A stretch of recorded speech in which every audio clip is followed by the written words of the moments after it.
calls into our newsroom about this smoke from the Great Dismal Swamp wildfires creeping throughout parts of Hampton Roads and from Chesapeake to Virginia Beach all the way up the eastern shore. Well, this smoke is causing real trouble. We're on your side with live team coverage. We're going to start now with Melanie Woodrow in Virginia Beach. Melanie.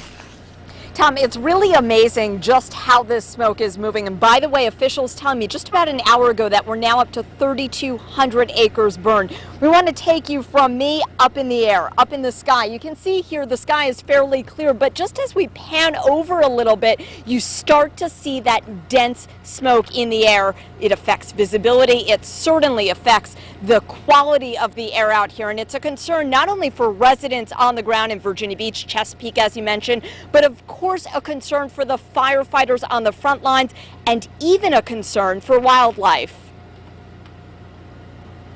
More than 3,000 acres have burned in the Great Dismal Swamp wildfire, a concern for Cody Daniels, who has been on the front lines since last Thursday. And we're just doing our best right now to be able to use our heavy equipment to gain access to inaccessible areas. As Daniels tries to get closer to the fire, he sees wildlife trying to get farther away. Right, this is a really large refuge. It's 113,000 acres. This morning our fire was 2,350 acres, and so they have a whole lot of other areas to be able to go to take refuge away from the fire. You see deer and turkeys. I've seen some raccoons. I mean, we have black bear out here. I haven't seen any black bear since the fire got started. I know. Many Virginia Beach residents would have liked to take refuge themselves today.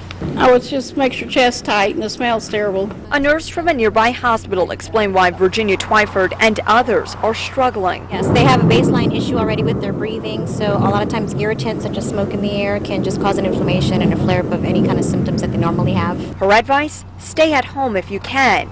For Daniels, that's not an option.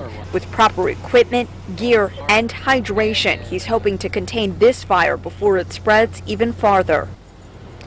And officials are telling me that they would need about 6 inches of rainfall over a week's period to help put out this wildfire. So, Don, is that at all possible? No, it is not until we get a tropical storm into the area.